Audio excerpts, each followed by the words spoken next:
Pues bienvenidos a todos a esta conversación. Mi nombre es María Fernanda Arocha. Soy la encargada de investigación para México, Centroamérica y el Caribe en ACLED y estaré moderando la sesión de hoy en la que discutiremos las recientes operaciones militares de los Estados Unidos en Venezuela y trataremos algunas de las preguntas urgentes que han surgido sobre la estabilidad regional y el futuro de las acciones de Estados Unidos en América Latina y el Caribe.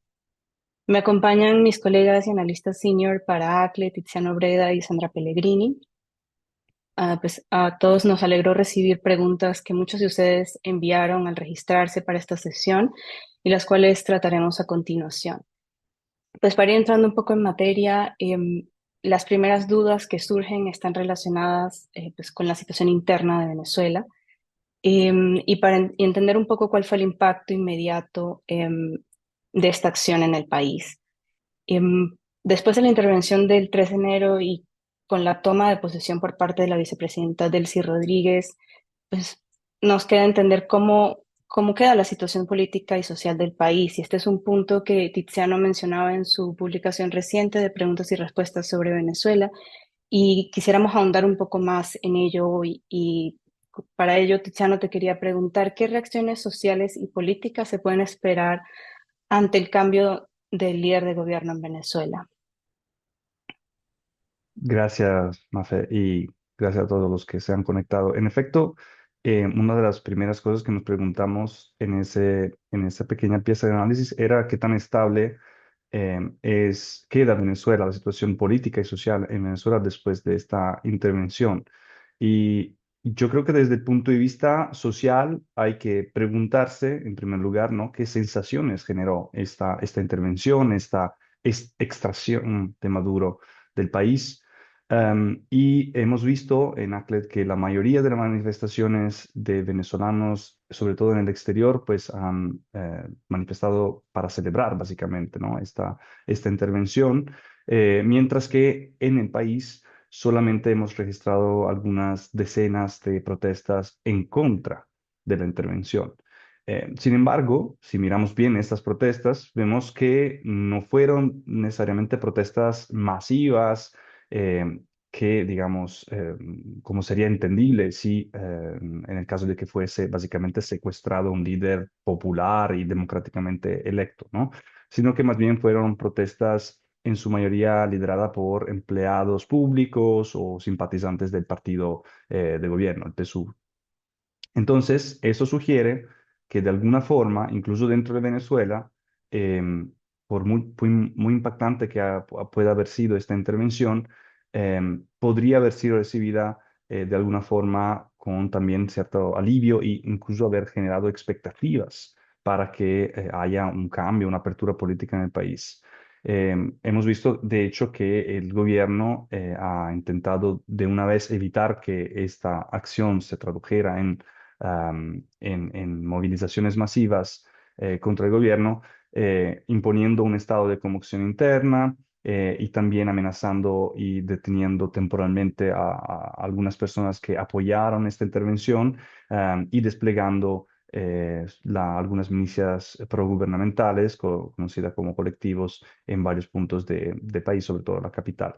Y claro, la represión preventiva y la incertidumbre sobre el futuro político del país han mantenido la calma en las calles hasta este momento, pero creo que las expectativas de cambio podrían incluso aumentar paulatinamente, sobre todo a medida que Estados Unidos siga presionando, ¿no? al gobierno de Delcy Rodríguez para que abra el espacio político, como estamos viendo con el caso de la liberación de presos políticos, esas declaraciones del secretario de Estado Marco Rubio que mencionan algún tipo de transición en algún momento en Venezuela y los intentos claramente de María Corina Machado de incluir, ¿no? a la oposición en los planes de Washington. Si esto ocurriera, yo creo que no sería improbable pensar que en algún momento pudiese esta expectativa generar nuevamente, ¿no? demostraciones, manifestaciones en las calles, y esto pondrá a prueba los límites, ¿no? de esa apertura política que el chavismo, que la nueva dirigencia chavista está dispuesta a aceptar. También, pero, y eso también, como decías, lo abordamos en el Q&A, hay un riesgo de estabilidad política, porque remover, aunque sea una pieza en el tablero, o en este caso dos, si incluimos también a Silvia Flores, que jugaba un papel importante en el aparato chavista, puede o sea, afectar la estabilidad de todo el tablero. Maduro, de alguna forma, bueno, había sido designado por Chávez, el fundador del movimiento, como su heredero, como su sucesor, y había logrado equilibrar diferentes corrientes dentro del chavismo. Rodríguez no lleva esta carga moral y necesita pues realizar un acto de equilibrio muy delicado, ¿no? Por una parte, evitar una confrontación abierta con Estados Unidos y de hecho cumplir, ¿no? con varias demandas que avanza Washington, sin parecer pero demasiado sumisa, demasiado complaciente hacia los intereses de Washington, porque esto podría, de hecho, pues, quebrar un poco, ¿no? la cohesión dentro del chavismo y si tuviese que perder, así sea solo una parte del aparato, sobre todo el aparato de seguridad chavista, esto podría generar luchas de poder interno, sobre todo si Washington en algún momento tuviese que aliviar esta presión militar o enfocarse en otras crisis. Claro, y sabemos que hay distintos grupos armados no estatales que hacen presencia en Venezuela. Ahorita mismo, pues, hablabas un poco brevemente de los colectivos y las acciones que están llevando a cabo. Y sabemos también que la relación del gobierno con ellos varía. ¿Qué papel podrían tener estos grupos en la estabilidad del régimen y cómo podría afectar el desarrollo de actividades económicas en la que Estados Unidos directamente ha demostrado su interés y ha puesto mayor presión, particularmente lo que es la actividad petrolera del país? Totalmente. En efecto, existen grupos armados, desafortunadamente muchísimos grupos armados en Venezuela, que tienen un interés directo en la supervivencia del gobierno chavista, en el aparato que se ha montado. Algunos están más ligados al aparato de control social del gobierno mismo, otros están más, digamos, entrelazados con economías ilícitas em, que en Venezuela funcionan como feudos repartidos entre básicamente actores armados, ¿no? Con la complacencia en muchos casos de la institucionalidad venezolana, sobre todo de los aparatos de seguridad. Pero hay riesgos diferentes según también la zona del país, eso también lo ilustramos en esa publicación. Digamos, sobre todo en las zonas urbanas, claramente existen esos colectivos cuya composición es heterogénea, o sea, desde operadores radicalizados, fieles al proyecto de Chávez, o sea, líderes incluso de barrio, ¿no? Comunales, hasta básicamente casi básicamente criminales contratados precisamente para reprimir cualquier forma de disidencia interna.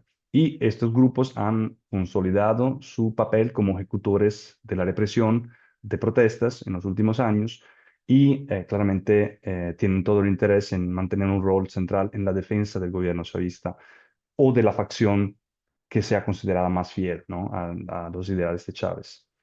Luego, pero hay grupos que apoyan al gobierno, pero sobre los cuales el gobierno no necesariamente tiene un control total. Por ejemplo, las guerrillas colombianas, ¿no?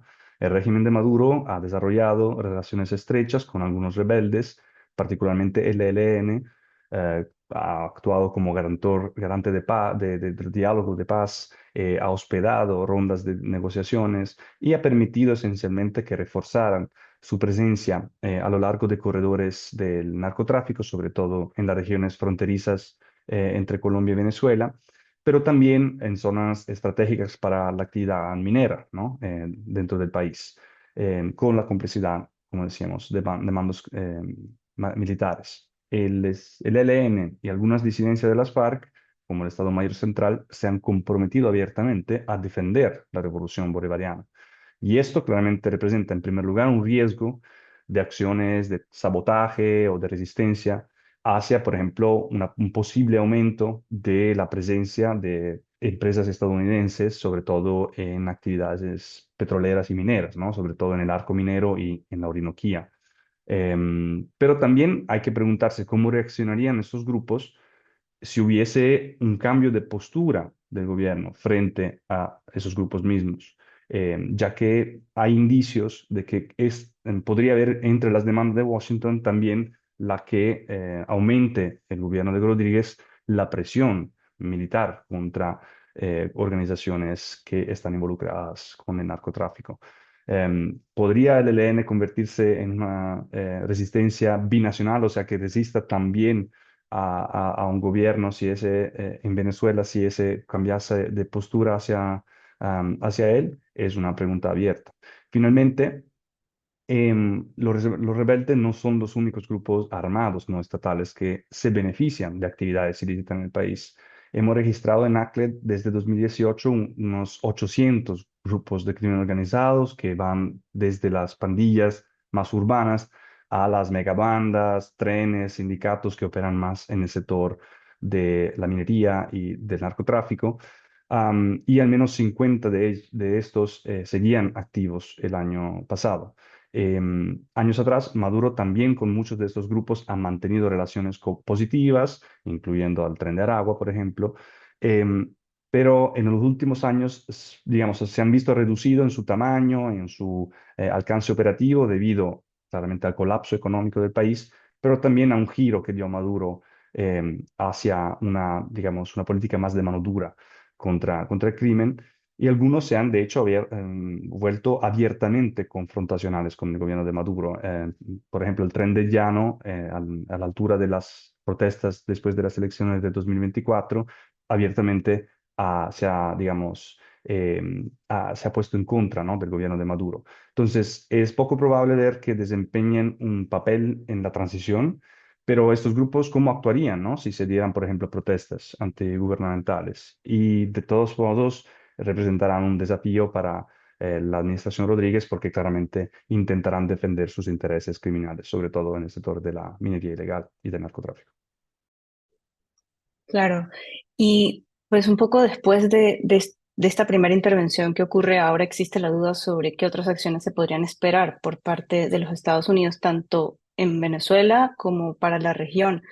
Vemos que después de la intervención del 3 de enero, el presidente Trump ha mencionado la posibilidad de intervenir y llevar a cabo acciones similares en otros países de la región e incluso pues seguir escalando las acciones en Venezuela. Entonces, primero, pues de pronto Sandra, quizás nos puedas ayudar con esta pregunta.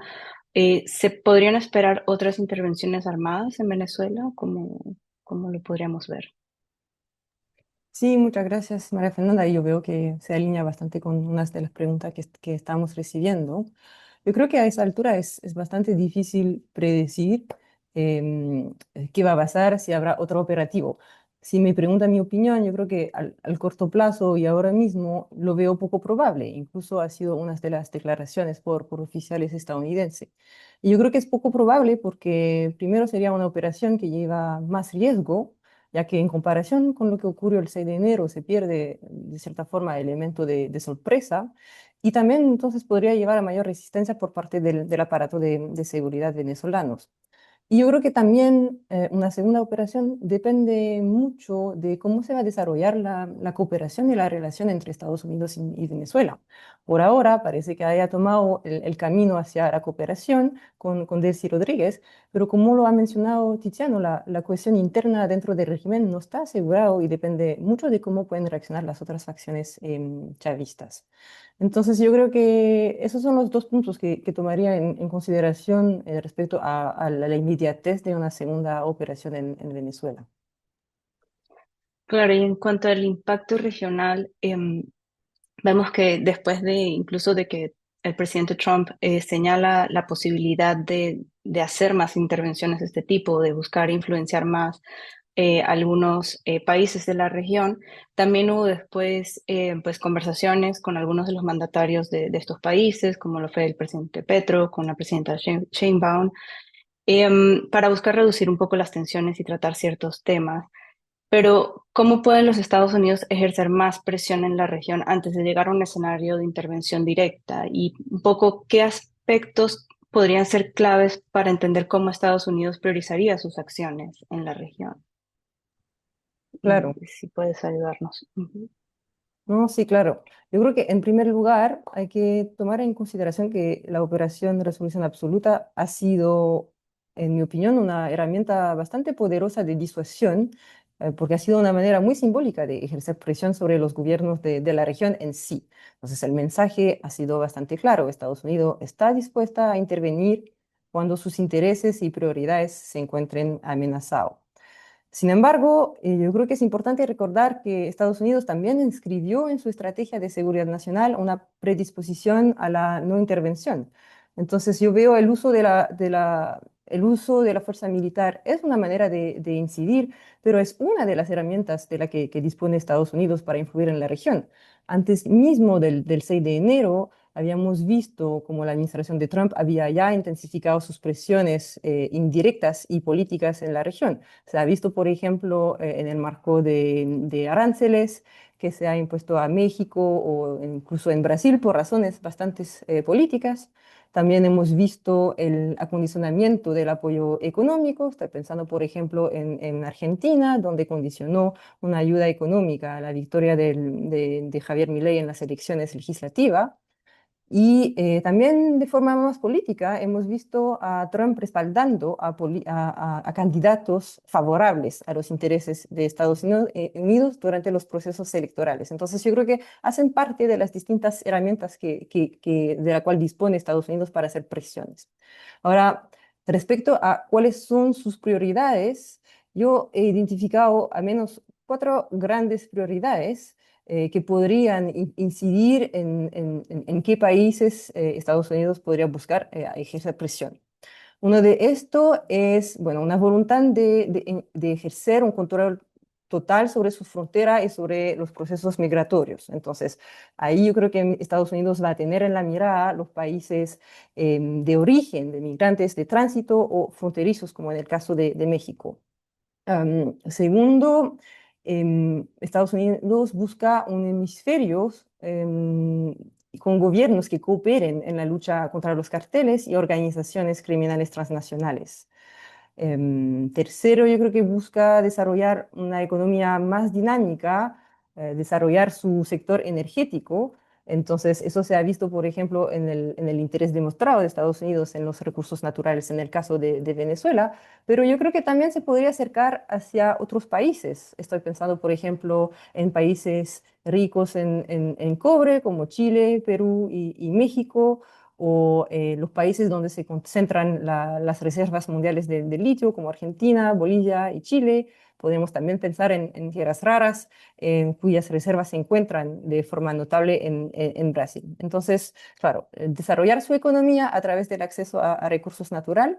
Y por último, otra grande prioridad es mantener su hemisferio libre de influencia extranjera. Y yo creo que eso se ha visto en países que no son necesariamente ricos en recursos naturales, pero que sí representan un interés económico o donde se van a desarrollar la presencia de otros actores mundiales. Entonces, en el caso de Panamá, donde Trump ejerció presiones al principio del año pasado frente a la influencia de China, y ahora Cuba, donde obviamente van a converger varios factores, pero también yo creo que los vínculos que mantiene con Rusia, China o incluso gobiernos como Irán juegan un factor en Estados Unidos.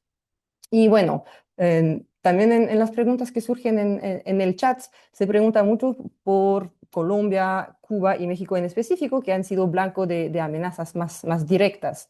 Entonces, partiendo por Colombia, yo creo que hay que tomar en cuenta el costo político que podrían llevar intervenciones militares contra un gobierno que ha sido democráticamente electo. Yo creo que aquí, más bien, la administración de Trump podría buscar otra manera de incidir o, por último, esperar de ver hacia dónde van las elecciones y si efectivamente van a poder negociar y colaborar con un gobierno más alineado hacia sus intereses. En el caso de Cuba, parece de la misma manera que Estados Unidos está a la espera de ver si la interrupción del suministro de petróleo va a contribuir a profundizar la crisis económica, llevar a potenciales protestas, disturbios y eventualmente a un cambio de régimen. Y es cierto que cuando miramos en la data de ACLED las tendencias en términos de protestas, hemos visto que cortes eléctricos ha sido un factor movilizante. Ahora, si va a llevar efectivamente a un cambio de régimen, yo creo que es la apuesta de Estados Unidos. Si efectivamente no logra tener esos resultados, ahí podríamos ver un cambio de estrategia hacia una intervención más directa. Y en el caso de México, yo creo que la influencia que ha ejercido Estados Unidos ya está muy notable en el cambio en términos de políticas domésticas que han sido vinculadas a la migración, pero también a la lucha contra el crimen organizado. Entonces hemos pasado finalmente de la política de Andrés Manuel López Obrador de abrazo, no balazos, hacia una política mucho más confrontacional bajo el mandato de Claudia Sheinbaum en torno a la lucha contra el crimen. Bueno, yo creo que lo voy a dejar ahí, pero esos son las grandes prioridades que yo veo y cómo podrían afectar efectivamente a sus relaciones y potenciar intervenciones en la región.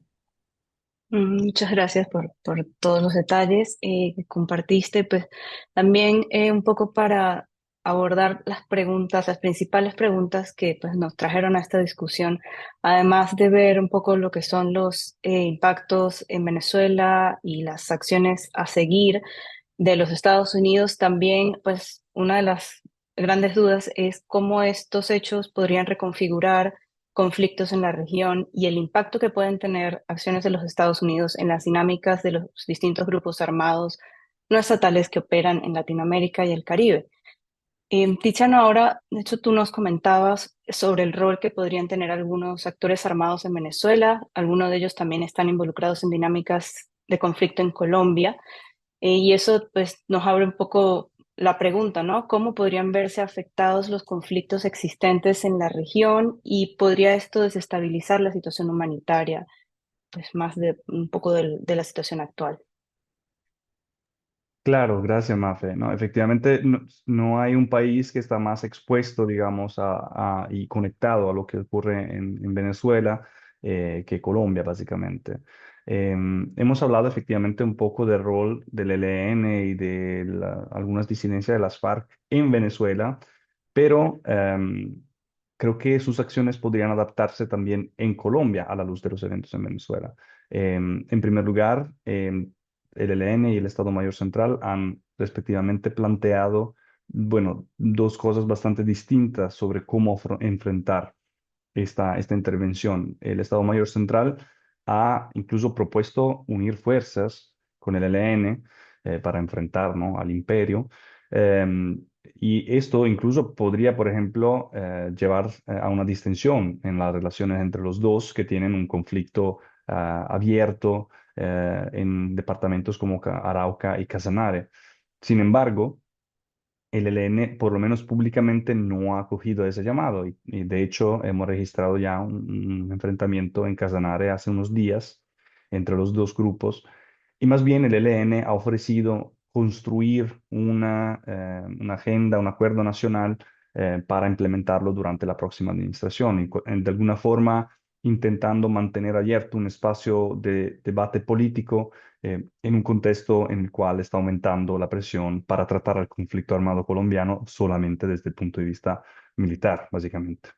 De todos modos, estos grupos también, así como la segunda Marquetalia, por ejemplo, podrían en primer lugar, ¿no?, reconsiderar un poco su presencia en Venezuela y en particular la presencia de sus liderazgos en ese país. Algunos ya han insinuado que ha habido algunos movimientos de tropas hacia Colombia y hacia la frontera con Brasil también. Y claramente en este contexto, asegurarse el control de los territorios de frontera y para cruzar libremente se vuelve aún más fundamental de lo que era antes y por lo tanto conlleva riesgo de que los departamentos fronterizos de Colombia con Venezuela pues se vuelvan a agudizar en términos de conflicto en los próximos meses, básicamente. Pero también si tuviese en particular que cambiar, ¿no?, la actitud, como estábamos diciendo antes, de la administración Rodríguez hacia el narcotráfico, ¿no?, y las actividades ilegales, pues también eso aumentaría posiblemente las presiones para lo que los grupos colombianos que están involucrados en estos tráficos ilícitos pues buscaran otras salidas, ¿no? Entonces la costa atlántica se vuelve también muy importante. Ya hemos visto una escalada de la violencia en 2025 en esos departamentos y podrían incluso empeorar porque también, recordemos, está presente muy fuertemente el Clan del Golfo, otra organización que ha sido designada por Estados Unidos recientemente como organización terrorista transnacional y también posiblemente en los departamentos de frontera con Ecuador. País, Ecuador, donde ya estas variaciones, ¿no? de interlocutores en Colombia y alianzas y la fragmentación de grupos ha contribuido a alimentar una escalada de violencia en los últimos años.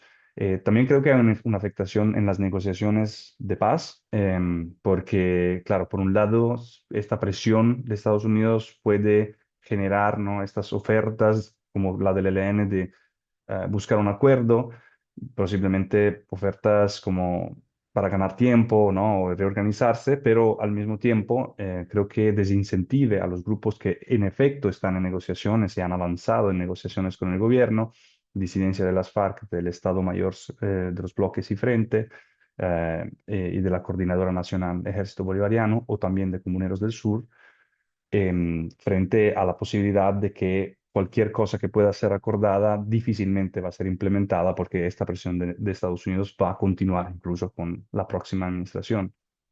Y en tercer lugar, a eso me lleva para hablar del proceso electoral incipiente, que ya ha sido manchado, de hecho, por el asesinado de un precandidato a la presidencia, Uribe Turbay, y me pregunto si este tema de Venezuela, la intervención de Estados Unidos y posibles posicionamientos sobre qué hacer, ¿no? Con Estados Unidos o aceptar, ¿no? Una presencia más fuerte de Estados Unidos no pueda incluso volverse un tema que aliente, que alimente la violencia política en el país en ese proceso electoral. Y finalmente, sí, desde el punto de vista humanitario es difícil predecir cómo será afectada Colombia. Creo que hay dos escenarios principales, ¿no? En Venezuela, uno en donde se mantiene esta estabilidad más o menos del gobierno, mejora un poco la economía, se abre algún espacio político y entonces puedan empezar a retornar algunos venezolanos. Pero también hay riesgo de, como estamos hablando, de que en cambio pues, se creen fracturas internas, haya una resistencia de grupos armados, etcétera, y más bien se genere otra ola de éxodo, ¿no? De venezolanos. En ambos casos, lastimosamente, los que beneficiarían de ambos flujos son los grupos de crimen organizado que se benefician ¿no? de la trata de seres humanos y que pues explotan, ¿no? A los migrantes, desafortunadamente.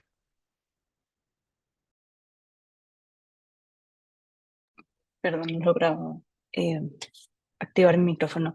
No, pues súper importante tener en cuenta ese último punto que mencionas. De hecho, todo el tema de lo que es también el crimen organizado me lleva a la siguiente pregunta también, porque vemos que la principal justificación que ha tenido el gobierno de los Estados Unidos para llevar a cabo estas acciones es su lucha contra el narcotráfico. Poco Sandra abordaba esto en el Conflict Watch List y también lo mencionabas ahorita en relación a lo que ha sido la influencia en México y cómo la presión de los Estados Unidos ha tenido cierta influencia en algunas dinámicas. Y bueno, luego de estos eventos que han ocurrido en Venezuela, ¿cómo podrían cambiar las tendencias de violencia en la región y cómo podría afectar esto el manejo de la seguridad pues, de cada país? Sí, gracias, María Fernanda. Bueno, yo creo que en términos de reconfiguración del panorama del crimen organizado, yo creo que aún es muy temprano para saber exactamente hacia dónde vamos y en qué proporciones. Entonces, qué tanto, qué tan, la magnitud del impacto de la operación de Estados Unidos en Venezuela hacia los mercados y criminales. Pero yo creo que es importante recordar que una de las consecuencias que ya habíamos empezado a observar antes del 6 de enero y que ha sido a raíz del despliegue militar en el Caribe de Estados Unidos y de esos ataques hacia lanchas que supuestamente era vinculado con el narcotráfico, ya hemos empezado a observar un cambio en la ruta del tráfico de droga que pasaba por el Caribe hacia, por ejemplo, la cuenca del Amazonas, las Guyanas o incluso hacia Brasil. Y entonces lo que esos cambios de ruta pueden generar es eventualmente intensificar competiciones entre actores criminales existentes o grupos armados. Entonces, por ejemplo, estoy pensando en la frontera entre Venezuela, Colombia y Brasil, donde ya sabemos que existe la presencia de grupos criminales y también de grupos armados como el ELN o la Segunda Marquetalia. Ahora bien, yo creo que es también importante mencionar que las dinámicas de violencia en la región podría verse afectadas de manera distintas a raíz de la presión que Estados Unidos está ejerciendo hacia los gobiernos para que abordan a la seguridad y al combate contra el crimen organizado a su manera. Entonces, es decir, tratar a los grupos criminales como grupos terroristas, lo cual yo creo que eventualmente podría también llevar a un aumento de la conflictividad y de la violencia en la región. Entonces, ya hemos observado un cierto empuje por parte de Estados Unidos hacia una estrategia de capitación, quieren ver resultados. Entonces, eso puede tener consecuencias bastante violentas en los distintos países de la región. Se ha visto, por ejemplo, en el caso de México, con el arresto de unos de los líderes del cartel de Sinaloa en julio de 2024, que ha llevado a un aumento notorio en los niveles de violencia y conflictos entre facciones rivales en México. Y de forma muy similar, uno de los objetivos de Estados Unidos es obtener colaboración por parte de los gobiernos de la región en términos de lucha contra el crimen organizado. Entonces, si tomamos en cuenta el apetito que tiene la administración de Trump por política de mano dura, eso podría incentivar a que más gobierno tomen un camino muy similar. Entonces digo más gobierno porque ya hemos observado una cierta tendencia por parte de los gobiernos de la región hacia políticas de mano dura, pero hemos visto que desde el principio de la administración de Trump hubo una cierta emulación de esas políticas. Entonces, varios países empezaron a designar grupos criminales, grupos terroristas, de la misma manera que lo ha hecho esa administración. Y la consecuencia que eso tiene para los patrones de violencia es un aumento de la violencia y abusos por parte de actores de seguridad. Lo que hemos observado en 2025 ha sido un aumento en el número de fallecimientos en el marco de enfrentamientos entre grupos criminales y fuerzas de seguridad, y eso se ha aumentado en a menos 9 países en la región con el año anterior. Entonces, yo creo que eso también es un factor que hay que tomar en cuenta en términos de cómo Estados Unidos puede influir en los niveles de violencia. Y finalmente, para cerrar, Estados Unidos, y yo creo que también eso responde a un par de preguntas que hemos recibido, pero Estados Unidos también puede hacer una incidencia a través de otro mecanismo, como por ejemplo mecanismo internacional. Entonces, sabemos que Estados Unidos está ejerciendo una influencia en el marco de la Fuerza de Supresión de Pandilla en Haití, no tomando el liderazgo, pero sí empujando a dicha misión. Y añadiría la influencia que Estados Unidos puede ejercer a través de contratista militar privado. Entonces sabemos ahora en Haití que Eric Prince está presente, que bueno, si más bien ha sido contratado por el gobierno haitiano, participan en operación de seguridad al lado de la fuerza policial, y eso contribuye a un aumento significativo en la letalidad de los enfrentamientos con pandilla.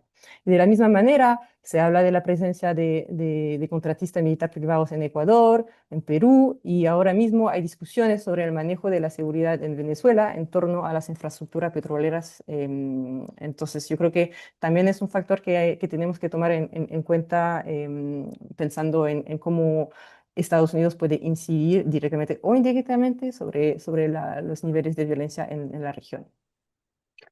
Claro, y ya estamos un poco sobre el tiempo, pero una última pregunta que rápidamente podríamos abordar. Y un poco en este escenario de reconfiguración, ¿Qué cambios se podrían esperar en las relaciones diplomáticas de la región, particularmente para Venezuela y sus vecinos, con algunos de los cuales ya existen tensiones diplomáticas y, digamos, conflictos preexistentes?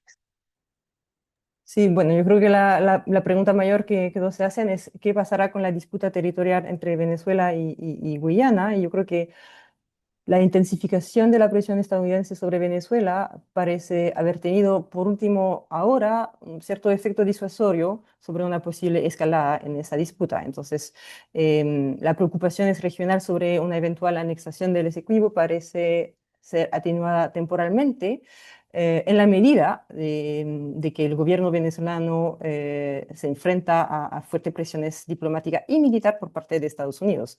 Sin embargo, ese efecto, bueno, es contingente y podría revertirse si ese nivel de presión disminuye.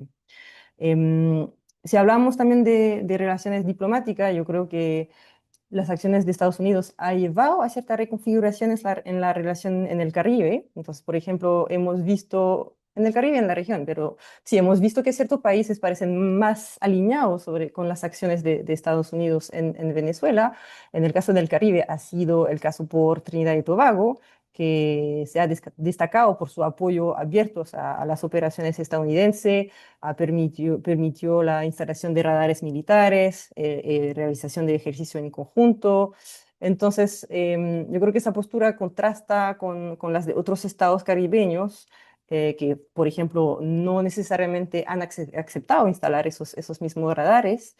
Y yo creo que también mirando hacia la relación entre Trinidad y Tobago y Venezuela, esa relación se encuentra en sus niveles más bajos por el apoyo abierto que ha dado Trinidad y Tobago hacia las operaciones en Venezuela. Y más allá de su relación con Venezuela y de lo que podría significar en términos de su acceso al sector energético, yo creo que también generó tensiones con miembros del CARICOM y contribuyó de cierta forma al aislamiento diplomático de Trinidad y Tobago dentro del bloque. Pero de forma más general, yo creo que ahora los gobiernos caribeños están seguramente tratando de encontrar una forma de equilibrar su relación con Estados Unidos. Entonces, existe un interés en colaborar, en cooperar en la lucha contra el narcotráfico y el crimen transnacional, pero por otro lado, persisten ciertas preocupaciones sobre las implicaciones de la operación del 6 de enero para su soberanía nacional o también implicaciones respecto al derecho nacional, internacional, perdón. Bueno, muchas gracias. Pues muchas cosas están todavía por verse, pero lamentablemente este es todo el tiempo que tenemos. Las dudas que no hemos podido abordar en esta sesión buscaremos darle seguimiento. Pues muchas gracias a todos por habernos acompañado y gracias a Sandra y a Tiziano por esta interesante conversación. Les recomiendo, si no lo han hecho, que revisen el reciente artículo de Tiziano, el Q&A sobre Venezuela y el reporte de Sandra sobre Latinoamérica y el Caribe en el Conflict Watch List del 2026. Esperamos que hayan encontrado esta discusión enriquecedora y pues también esperamos volver a verlos en un próximo seminario web. Muchas gracias a todos.